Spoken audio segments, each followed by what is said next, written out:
What is good, everybody? Welcome back to another episode brought to you by the League FFB. Today we're here for another underdog fantasy draft, as always, as we are every Wednesday. So make sure you guys are locked in and loaded.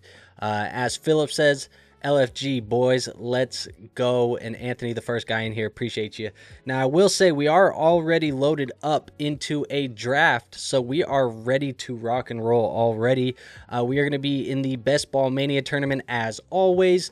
Right now we are drafting at the 107.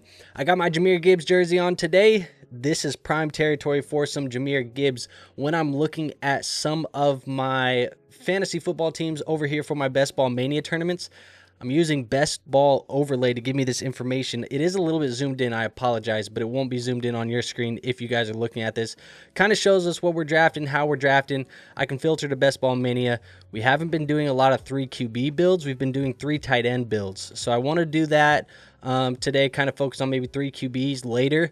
And one game we haven't been drafting a lot of in week 17 is that Detroit, Minnesota. Kind of want to get in on that one as well. So that's kind of what we're looking at today. If you guys want to sign up and play over on Underdog, as always, you can use code LeagueFFB. They'll give you up to $1,000 in bonus cash. If you want to use the Best Ball Overlay tool, LeagueFFB is also the code over there. They will give you 25% off your subscription. So Philip says, demand. Appreciate you, Philip. Appreciate you being here. But like I said, man, we're ready to rock and roll. We did get sniped on Gibbs, but that's okay because that does mean we get some Puka Nacua in our lives. So I'm going to take some Puka Nacua there. I'm going to filter these tournaments. I do kind of only want to see my Best Ball Mania exposures. I don't really care about anything else that's not Best Ball Mania, at least in this draft. So I'm going to turn that off. That way we can kind of just see who we've been drafting. And I'm going to turn this combination tool on just to make sure we have the right stuff going, because this will show us who we have drafted Puka Nacua with before. When I click this, it's going to show us in Best Ball Mania tournaments. We have Justin Herbert. Good thing we got Matthew Stafford with one of those teams, so we did get that stack. We've went James Cook, Joe Mixon, Ladd McConkey was our second round pick. So maybe to try and get a little bit unique, we'll use this tool. We'll see what we've been drafting. Like I said, McConkey was there, so maybe we don't go a McConkey second round. But it's going to keep us honest, man. Like I said, Best Ball Overlay, one of the best tools, gives you some of the best edge in Best Ball right now. So really appreciate those guys over there. They've developed a really cool tool, and I'm happy to be using it with them. One thing that I might like to try and do, I was going to say go Devon Achane, but Devon Achane ends up getting drafted there. It would have been nice to pair Puka and Achane. I don't mind going a guy like A.J. Brown, assuming he doesn't get picked right here, and going the double wide receiver. But other than that, it kind of puts us in a spot where best player available is Ladd McConkey. I don't want to get away from Ladd, but I also have 0 Brock Bowers right now. So I guess that works out for us. We will go A.J. Brown, get us tight in there, started off Puka A.J. I like it. Anthony says, how many jerseys do you actually own? Your collection is impressive. I don't know how many jerseys I have off the top of my head. It's probably somewhere between 20 and 30 jerseys total, Anthony. Over the last like 3 or 4 years, it's kind of been tradition for me for when I have a fantasy football team, a dynasty team, a redraft, or whatever it may be, that does end up going kind of into a championship game, first place, second place. I win some money from that league because of my placement. I honor some of the players that helped get me there by buying their jerseys and putting them in the closet in the collections. So Jahmyr Gibbs, he was on a team that won the championship. I got a Jahmyr Gibbs jersey, drafted him as a rookie. That's kind of how I've done it. So over the last couple of years, I've gotten a lot more jerseys. It's a new tradition, but yeah, it's just one that I've always tried doing. And even back when I first started playing Dynasty, I would draft, or I would get the jersey of a rookie that I liked, that I was kind of calling my shot on. I won't lie, there's some there's a Trey Lance jersey in the closet that I'm not very proud of these days, but it is what it is. Fantasy Football Garage, my guy, he says, what's up? Appreciate you being here. Know that he's grinding the content as well, guys. If you want to check out some more content, check him out. Caleb says, man, draft's cooked every time you mess up the second round. No way. Says should have gone second. Should have gone Todd Gurley. Yeah, okay, buddy. Todd Gurley and his maybe one more ligament of his knee. Ant says, aren't you a Vikings guy? Absolutely, 100%. Got the Justin Jefferson jersey on the wall. Got an Eric Kendricks jersey on the wall. Got a Dalvin Cook jersey on the wall. Got all the Adam Thielen and the other memorabilia back here. TJ Hawkinson back here. I'm a Vikings guy, but I respect game and I really like Jahmyr Gibbs. So people are gonna say, why are you a Vikings fan wearing a Lions jersey? I don't care. I think Jahmyr Gibbs is a beast. So I wear him for fantasy. I would never wear this on a Sunday. That's just the way it's gonna be. Let's go to this next pick here. Anthony says, I won a league as well last year with Gibbs, Bucky, Higgins combo. See, Anthony, take some of those winnings, man. In the future, take some of those winnings and get a jersey of one of the guys that helped you win that championship. Caleb says, I love you, Andrew, best creator in the space. Love you too, Caleb, man. I was just checking out one of your videos actually earlier over on DLF, so appreciate you very much, man. Wearing a Lions jersey in a Vikings room is crazy work. It's not Lions. I'm not repping the Lions. I'm repping Jahmyr Gibbs. Let's just make it straight, and I'm repping Jahmyr Gibbs. Here we are. So we're on the clock. Interesting situation here. McLaurin, JSN. I'm going to go running back. We don't have a lot of Breece in BBMs, so I'm going to go Breece Hall, take him there, give us Breece, Puka, AJ to start this build. And we can keep kind of building around that. But I am trying to focus on this Detroit stack here with the Rams. And I did say at the beginning of the stream, I want to try and get a little bit Minnesota in there to get that Detroit-Minnesota Week 17 game. So we'll work on that as well.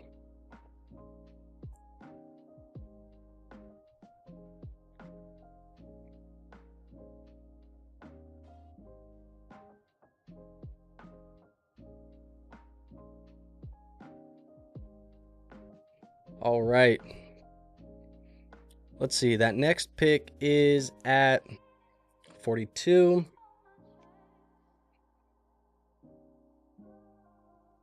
I haven't been going a lot of elite QBs. I did say I wanted to go later QB, though. And with Puka, it does set us up for a really good late QB thing with Matthew Stafford as late as he's been going. But I will say, if in the 5th round, we do still have a shot, it's going to be a little bit later than his normal ADP. He's at 49. Our next pick isn't going to be till 55. But if for some reason we get a slide on Jalen Hurts, I will rip that and just get the value and stack it with A.J. Brown. But I don't expect that to happen by any means.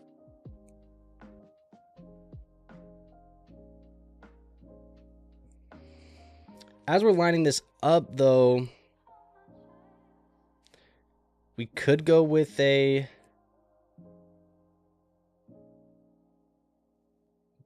Jameson Williams. We do have him in some places already. And I think I'm going to do it. I think I'm going to take some Jameson Williams, keep him there. That puts us in the Goff conversation here later as well with that potential stack. Double week 8s, but if we get the third QB, it doesn't really matter for that 1 week. But that's going to keep us honest, at least in this late round QB type of strategy that we're going with today. Just trying to take some value and get this correlation. I'd like to potentially see, like I said, if Jalen Hurts slides, then whole plan's out the window, but I just don't expect it to happen. Especially with this Devontae Smith manager right here, it would make tons of sense for him to end up going a Jalen Hurts, even on a minor slide right there.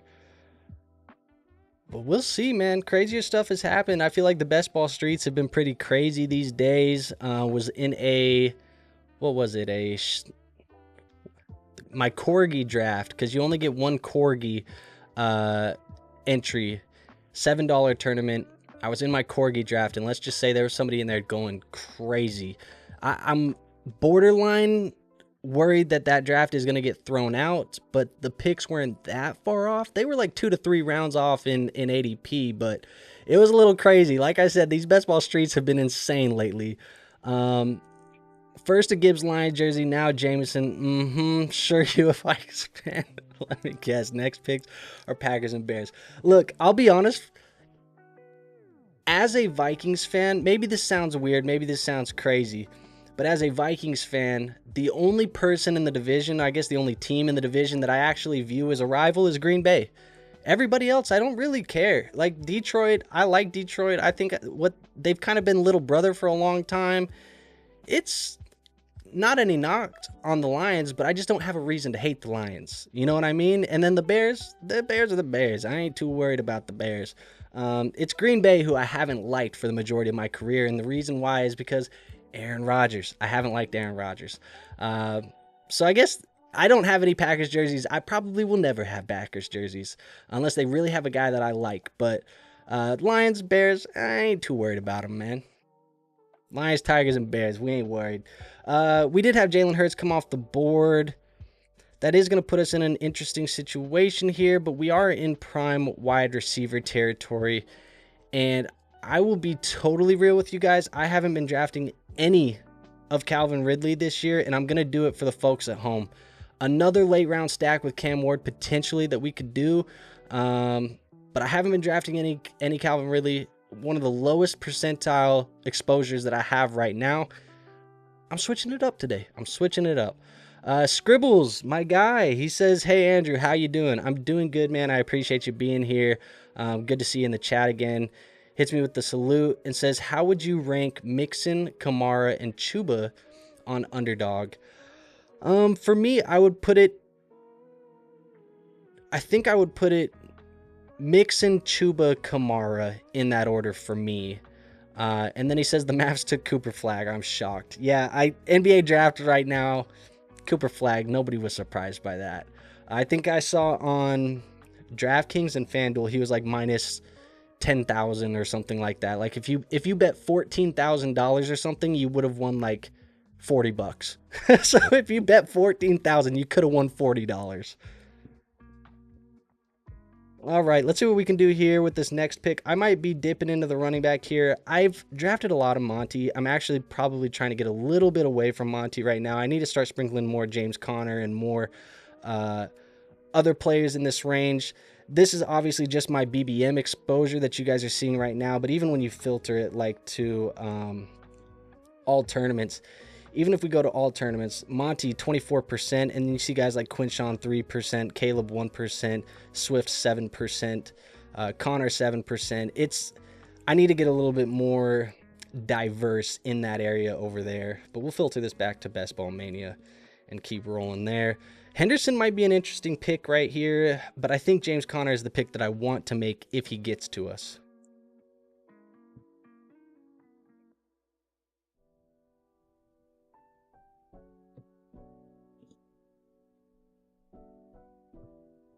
Think NFC North is the hardest division. How about the AFC North? They're both tough. I do think the NFC North is the toughest division of football. I'm going to rip James Conner here, by the way. I do think that they're the toughest. The NFC North is the toughest division of football. I mean, last year you had multiple double-digit win teams. I do think the Bears are going to improve. I do think that the Green Bay Packers cannot be forgotten. If I had to make a guess this year, it's still going to be between the Packers and the Bears for last place in the division, but that's not because they're bad teams. I think it's just because the division's tough. The AFC North, very good division as well. Getting, the Bengals, the Steelers, the Ravens, but the problem is, I think just the bad teams, aka the Cleveland Browns, maybe the Pittsburgh Steelers too. I'm not completely sold on them, but those bad teams are worse than the quote-unquote bad teams in the NFC North. So, yeah, I think it's one of the toughest in football. Trying to think of some of the other divisions that would probably push them, but I don't really think that there's many divisions that can push the NFC North right now. That division is just so well built, and it's been so competitive for so long. I think now there's just more people that actually pay attention to the NFC North, because the NFC North had been kind of boring for a long time. All right. Scribble says, I'm not sold on the Steelers this year. Yeah, it's tough for me to really believe that Aaron Rodgers wants to play football, and hasn't even put the jersey on in a game yet, and he's already talking about how he wants to be left alone when he's retired. You could have made that decision this year, but what do I know? I also don't love Arthur Smith as an offensive coordinator. Don't love some of the moves that they've made this offseason. I think the DK trade was fine, but then they paid him a lot of money, and then they moved Pickens.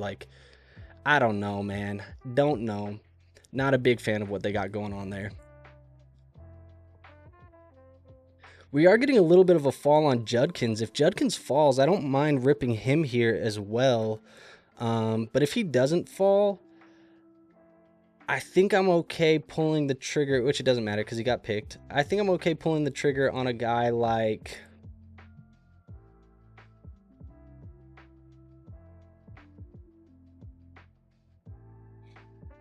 I've been drafting a lot of Pacheco.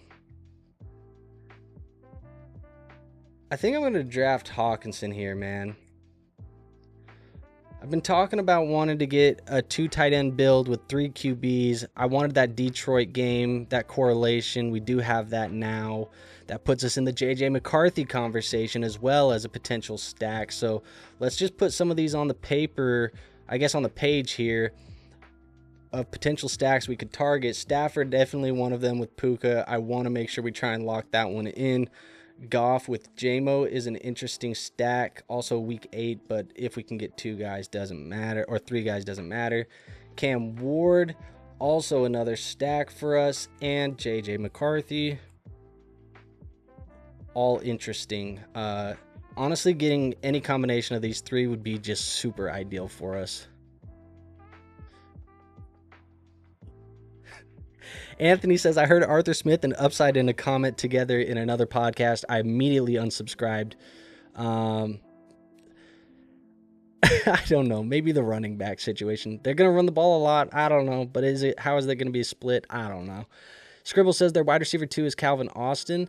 Yeah, I've heard Gabe Davis rumblings. Maybe you still like Roman Wilson from last year's draft cycle. But you're right. It's rough. The real answer is Pat Freiermuth is number 2. And... I don't know. Late round dart throw that I like to do in best ball drafts, but it's not like you're overly excited about a guy like Freiermuth really ever. Let's see. So we're at 90 right now. We got 103 at the next one, 114. If we want to rip one of these guys, maybe Goff at the next one, definitely McCarthy after that. I think ideally going like McCarthy, Stafford, Ward would be the best situation for us. And if we can get this value on Pacheco, I'm been drafting a lot of them, but I just don't care. Pacheco's a guy that I'm very high on this year. I know a lot of people are so nervous about Pacheco. It doesn't matter what I'm about to say because he just got drafted, but I think there's a bounce back year loading for Isaiah Pacheco. We could stay interesting with this 2 tight end type of build and take Kelsey and call it a day with Hawk and Kels and be done. We're done now. And now we're just focused on those running backs and those wide receivers. And the luxury of going with 2 guys there gives us an extra position to play with. So we could probably go, 5 or 6 running backs, and then probably 6 running backs, and then fill the rest out with wide receiver. This is just a weird, after that Pacheco pick, like I just feel like we get in a weird conversation here where like kind of my favorite picks on the board in this whole range are like Tracy, Najee, Ramondre, but like, are you going to reach for any of those guys? Nah, I'm just going to take the value when it comes to me. Scribble says Pacheco is very cheap, makes it feel like risk is priced in. For sure it's priced in. Like I legitimately don't, I'll just say it. I don't even think it should be a hot take. If it's a hot take to people, then I don't know what they're looking at that I'm not looking at. Not to say that I'm right all the time. Obviously, last year I told you guys to draft Travis Etienne, and he didn't have a good year. But I still think top 12 is in the range of outcomes for Pacheco. At worst, top 20. Like, I still think he's a RB2. And you're drafting him so low. Like, we could have drafted him as our RB3 here and been fine. And we were in the 8th round when he came off the board. Scribble says, I have a lot of Stafford stacks with Puka and Adams. It's just so French kiss. Chef's kiss, actually, not French kiss. I hope I'm not French kissing there. Chef's kiss, that stack so late with Stafford being there. Jesus Christ. All right, we're about to be back up. 103.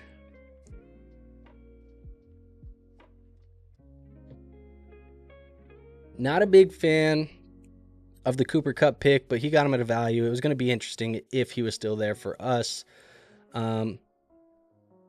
Other than that, though, I'm okay ripping.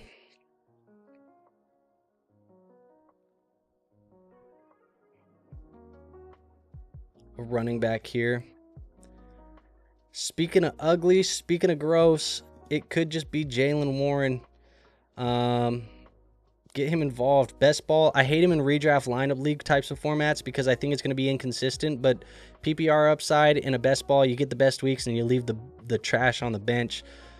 I don't mind it. Also, this is why Detroit, that correlation, it's just getting us even more and more involved to where maybe it does make a lot of sense for us here at 14 if he's on the board to go Jared Goff. If Jared Goff is here at 14, that does make sense.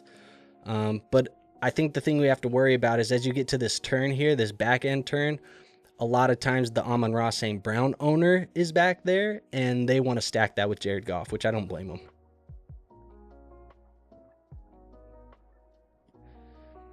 Anthony says, besides Pacheco, who the bounce back running back sleeper sell immediately? I got my Rolodex ready. Besides Pacheco, who's a bounce back running back? I'm still in on the ETN bounce back. A sleeper running back, like deep league type of guy. I think Najee Harris is going to be more involved than people think, and I still think that he's going to be a guy that at the end of the year, you're like, damn, I actually played him in my lineup way more than I thought I could have. And to sell immediately,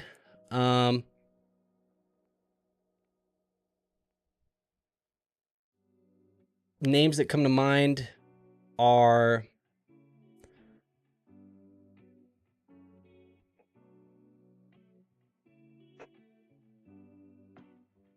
I don't know. I would say guys that I think are a little bit overvalued. Sell immediately is hard because I think that's like a player that you just hate. By the way, Goff went, and I think this is the Amon-Ra. Did I call it? Yep, called it. Sell media is like I just could never see myself rostering them, which isn't true for any running back for me. But I think a guy that's probably a little bit overvalued would be. I'll look at a draft board. I'll look at the draft board after this, Anthony, and let you know. Our next pick is what? 127. I'm just gonna secure McCarthy here. Lock that in. Okay, let's look at a draft board here, Anthony. Running backs that I don't like their value. I just draft value. I don't like Genty's value in drafts this year. Bucky and Chase Brown give me a little bit of nervous butterflies. A player that I just am not clicking a lot though. I just can't click Kenneth Walker that much this year. I've heard the arguments for him. He's not a guy I'm in on. And I've been drafting not a lot of Jordan Mason at this ADP either. Anthony says sell would be Swift for me. Makes sense. Skyline, my guy, he says, what receivers are you targeting on the Packers and Bills? I can't figure it out. I think for me, when I look at both of those wide receiver rooms, let's just look at the Packers room. I'll switch this so you can see those exposures. We'll go to all tournaments. Right now, 3.7% Golden, 13% Reed, 13% Dobbs, and then 5% Wicks. So I think I'm taking, when I'm having to pick between Reed and Golden for best ball, I am going Reed. And then I do like the value on Dobbs here late. For the Bills, it's Shakir for me, and then it's also really not Coleman at this ADP. I've been going more Josh Palmer as a big play guy late in drafts. So I would say Shakir and Reed are the two guys that I'm leaning there in those rooms. This was my face when you told me I cooked with my Harpins I shared with you. The proud crying face. I love it. Scribbles says, Kenneth Walker for me, for sure the sell. Even if he's good to start the season, he never plays 17 healthy games. And I do believe with Kubiak there, I actually kind of think that Charbonnet is a better scheme fit, even if he's not the better running back overall. But I think he might be a better scheme fit. We're at pick 127. We're kind of getting some value on Drake May here, which is interesting. I also have some value here on Rashad Bateman, which I don't mind taking a swing at here with our wide receivers only having 4 of them. And then the running backs are kind of just still depth guys at this point in time. Loveland off the board. I think I'll take Bateman here. Rock with that as the big play guy from a good offense there in Baltimore. And kind of ride with that because we are targeting like Stafford and Ward. 58 and 65 is where they're at. I'm willing to reach on them around probably higher than both of them are supposed to go. What did I just say? 58 and 65? I might take them 38 and 51. It's high, but in order to secure the stacks, I think I'm willing to do it just to stay a little bit unique here against the field. Believer in late round BBM, Deontay Johnson, bounce back season. It's tough for me to trust Deontay at this point in time. I just think when it's late round picks, I often find myself going with tight ends or running backs because I do think that there's a lot of interesting running backs to take shots on later. And if I am going wide receiver route, I like taking shots on younger guys like Adonai Mitchell and guys like that can have a little bit, I think probably have the same amount of risk as Deontay Johnson, but maybe a higher ceiling at this point in time. Noah Gray, my late round tight end dart throw. I don't hate that. I don't hate it at all. However, it would be betting against what I just did here. So maybe I don't like that. All right. I think Tajay Spears could be interesting if he gets to us just because we are going with the Cam Ward. But again, I don't mind reaching down a little bit and getting a little bit unique here. And we are going to see a little bit of a QB run for some of these teams that don't have them. There's 1, 2, 3, 4, 5. There's a lot of teams that only have one QB. We may miss out on Ward, but I'm ripping Stafford here, folks. If the QB run happens, we may miss out on Ward, which is what it is, I guess. I haven't had a lot of Ward, so the one time that I do draft Calvin Ridley, it would be nice to just secure that stack, but what can you do? I'm so oversaturated in Giddens and Corum and late round running backs. I've been doing a lot of Jarquez Hunter. I've been doing Taj Brooks. I have a lot of Rashard Smith, all of that stuff. Okay, so I think we are just gonna rip Stafford here. McCarthy, Stafford, that secures the Hawkinson and McCarthy stack, and it secures the Puka and the Matthew Stafford stack. And on our next pick, if Cam Ward is there, I'm just going to rip it and have our 3 QB build. And then we can just throw in big play dart throws on good offenses at the wide receiver position, and then some running backs that we think can get some run with some upside as well.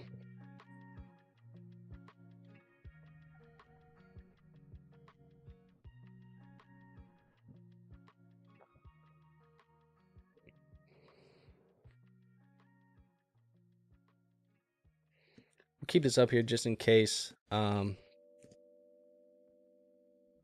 we do get sniped on a Cam Ward, because we were going to go early on ADP, but if somebody else goes early on ADP, you know, I'm fine going somewhere else.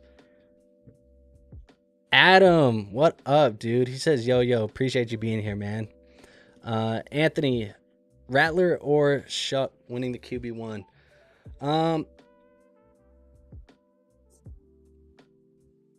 I think they're going to have multiple quarterbacks playing this year, but it's going to be...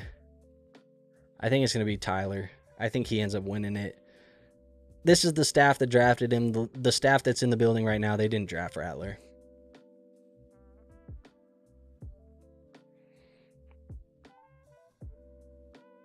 Let's see, man.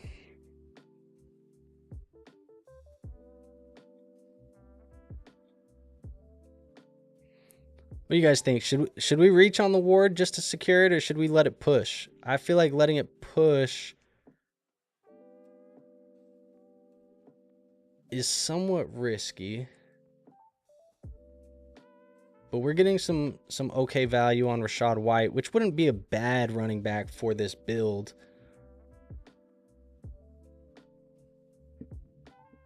I kind of don't mind going Rachaad.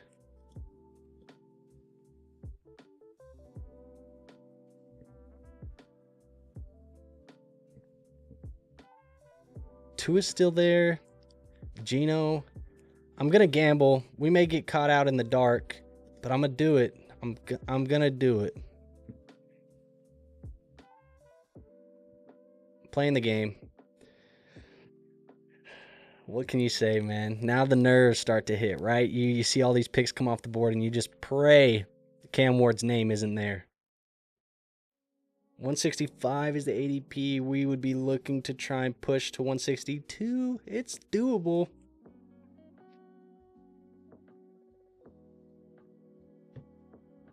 A lot of these teams have 2 QBs, so 2, 2, 2, 2, 2. How many of them want to go 3 QB builds? I don't know.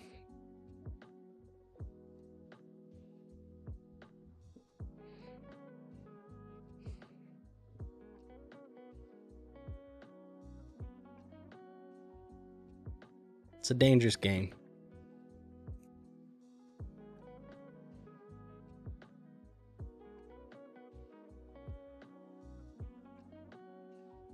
So far, so good, though.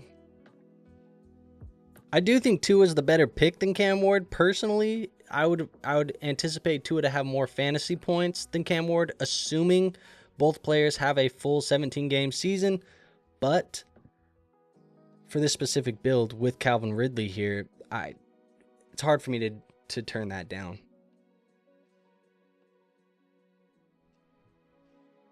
We might be looking all right, folks.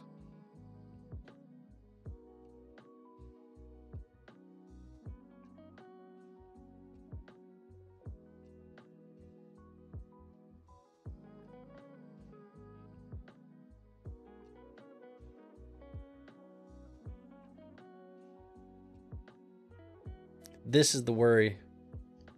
Does he swing upside? Brock Bowers Geno stack, though. That is probably calling his name. He goes Geno here. Bet my house on it.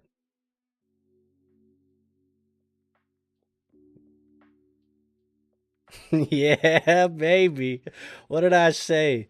There we go. Cam Ward. Lock him in. McCarthy, Stafford, Ward, 3 QB build. We got the 2 tight ends, Hawkinson, Kels. Now it's just, you know, the 4 running backs, the 5 wide receivers. We build it out the rest of the way. We're sitting here looking at 4 more picks. And I could see us going...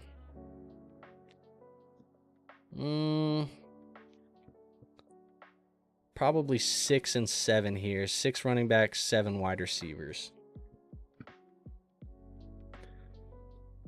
Believer in Pat Bryant. I do think Pat Bryant is an interesting player for dynasty leagues as a redraft and a best ball asset this year. I'm not super in on him. I think if I was going to just strictly tell you who to draft in 2025, it's really just Cortland Sutton and Evan Engram. But in a best ball league, I'm also kind of interested in Marvin Mims slightly, just because of the big playability, some of the gadgety stuff that they used him in last year. But Pat Bryant, I think he's the guy that is one of the most interesting long term because Cortland Sutton's a little bit older and Pat Bryant can kind of play that X wide receiver position. If they move on from Sutton at some point, and if they don't, he can play opposite him on the outside. So he's interesting for sure.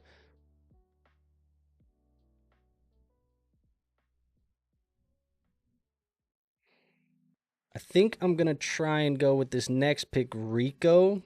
He's an interesting asset for me. If you want to kind of be team fade Chuba, he's definitely interesting. We just got to get by. I mean, this is going to be so hard to get past Mac Daddy here. It almost feels like he's has to rip Rico Dowdle here. Yeah, I figured. Roshan or Braylon, the next running back picks. Roshan's interesting as well. He also is a player that I think is rising a little bit if your team fades Swift. But we're kind of in a unique situation here where, like, I don't love this range of running backs. I think probably the next guy that I will go here...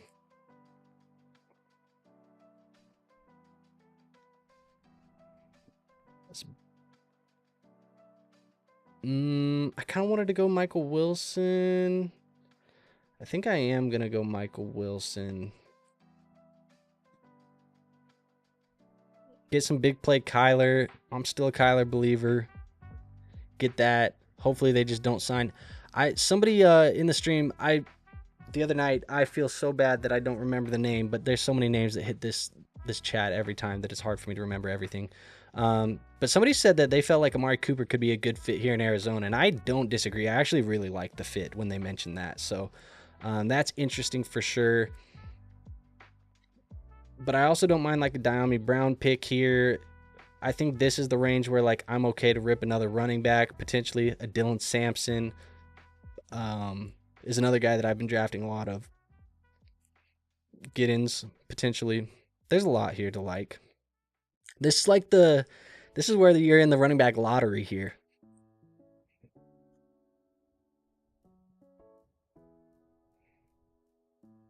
I think Miles Sanders getting pushed up boards right now because of the reports of him running with the first team.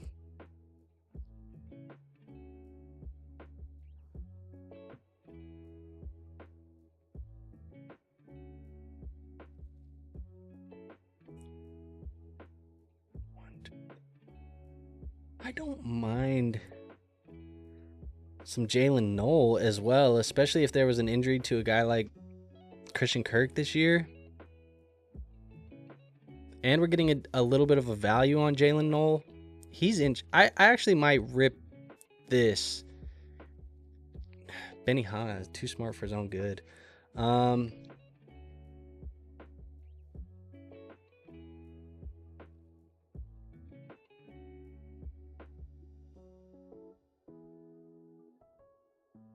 I am going to go Samson here. Just think he's involved. I don't like the everybody's week 9 bye, but fuck it. Anthony says no Shipley love.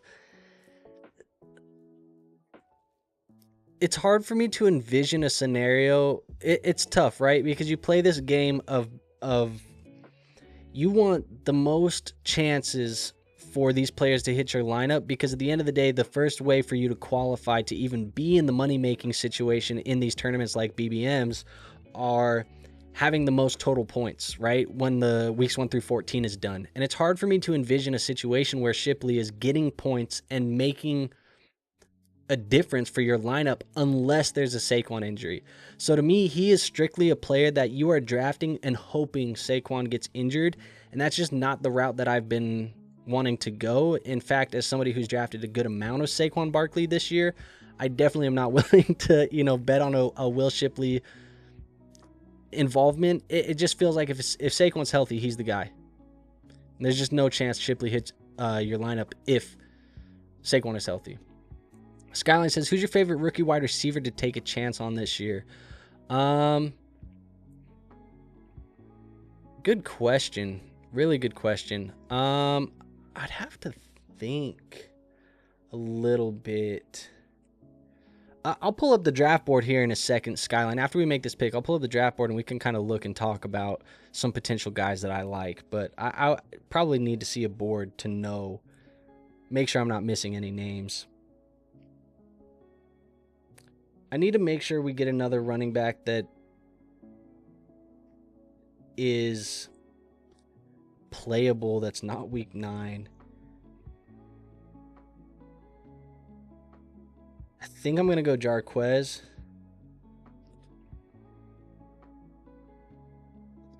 And then we'll take the wide receiver. 1, 2, 3, 4, 5, 6. Yeah, we'll take our last wide receiver with our last pick.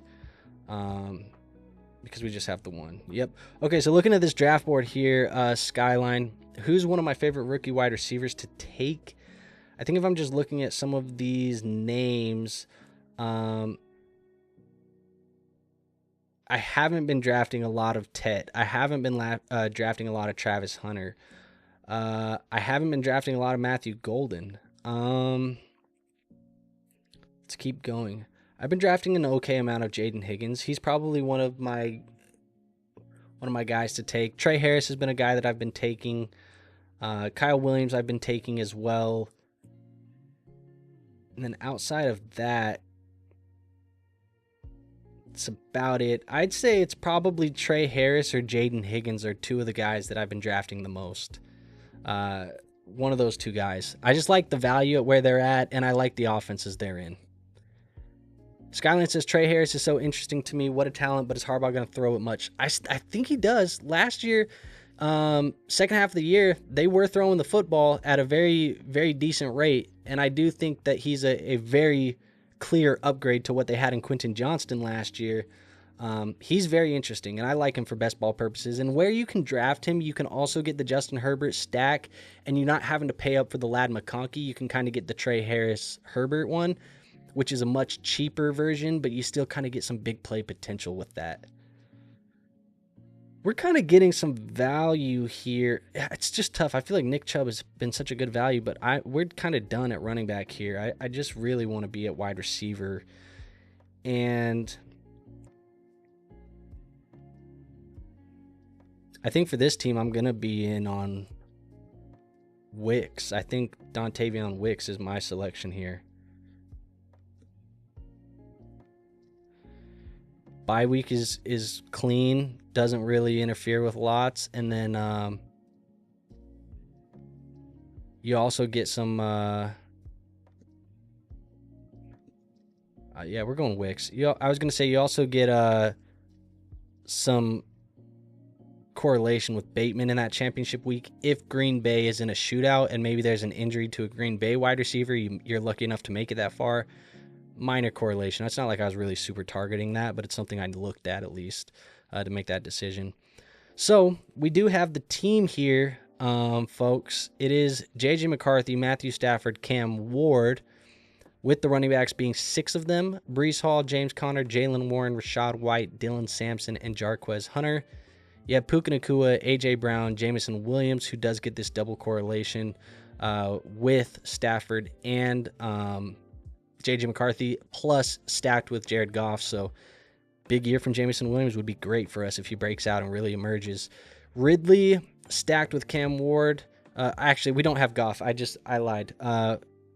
You have Cam Ward here with Calvin Ridley, Rashad Bateman, Michael Wilson, Dontavion Wicks, and then the Hawkinson Kelsey there. You also get correlation with Kelsey, which is pretty cool to see that one. That was not necessarily intended by any means. Skyline says, I could totally see Trey past Ladd and us in the future being like, totally makes sense. I disagree with that. I do look at Ladd as a complete number 1 wide receiver, and I think a lot of people still don't view him as this alpha. But I don't really think that he needs to profile as your true big X outside alpha, kind of like a guy like Chase would, or a guy like Lamb and some of these other guys. Really, at the end of the day, like, a lot of these number 1 wide receivers are now becoming slot guys. Like, even Chase is running in the slot, Jefferson's running in the slot, Lamb's running more in the slot, Amon-Ra in the slot.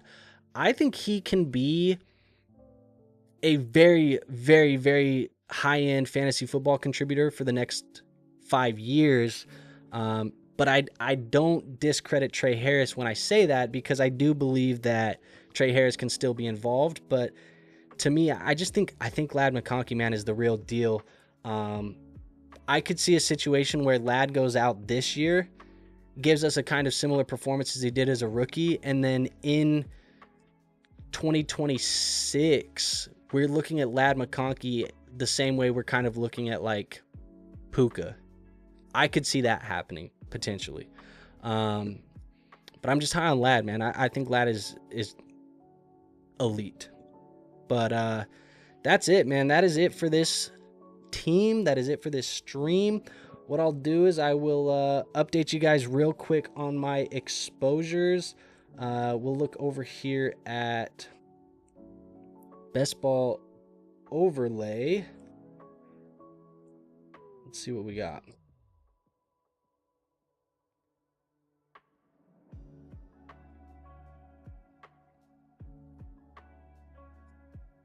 Hopefully you guys can. I need to get this like zoomed over. Maybe we will just look here. Let's just do this. Completed exposure. We are now at 55 drafts, I think. We probably have to hit refresh a couple times because Underdog makes us do that. There you go. 55 teams, man. Right now, top picks. Stafford is our number 1. I think he just got up there in this stream. Same with McCarthy. They just surpassed Tua. Tua was up there before. So Stafford, McCarthy, Tua, Dak, Kyler, kind of the top 5. When you look at the running backs, it's Pacheco, Montgomery, Cook, Kyron, and Travis Etienne. Wide receiver-wise, it's Addison. I'm probably going to be slowing down the clicks on Addison now with some of the developments on the legal side of things, but I don't know. It's going to be hard for me to pass up an ADP dip as well.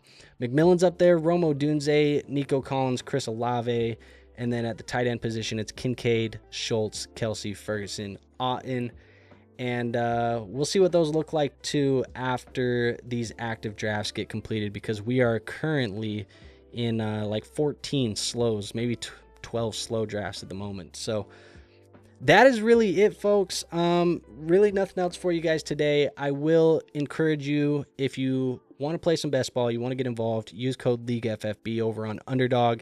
That is definitely the best way to get the most bang for your money when you first sign up, because you are going to get that that $1,000 in bonus cash potentially there.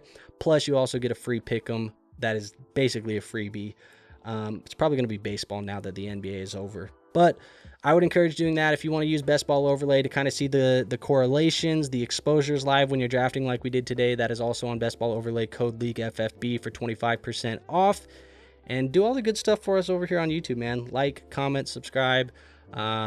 Make sure you guys are around, because more and more content on the way. We're going to be doing some some more redraft content. It's about that time of the year, man. The redraft is going to hit here in the next month or so, where that will be back up on the channel. Right now, lots of dynasty stuff still to talk about, and that's going to be year round. We do not stop making dynasty content just because the redraft season starts. I'm trying to think of anything else for you guys. I don't think I have anything else for you right now. I did put in the Discord today that I have some spots potentially for some dynasty team reviews and or dynasty league reviews that I will be doing for people in that Discord. So if that interests you and you're not in the Discord, go join it. If you are in the Discord and you're hearing this, make sure you go over there and hit me up, because I am going to be doing some team reviews and some league reviews. But that's it, man. Nothing else for you today. Anthony says HBTFD, Bowers, Lad. And then Skyline says, thanks, man. Great stream. So appreciate you guys being here. Appreciate you guys hanging out. I will catch you guys on the next one. But until then, peace out.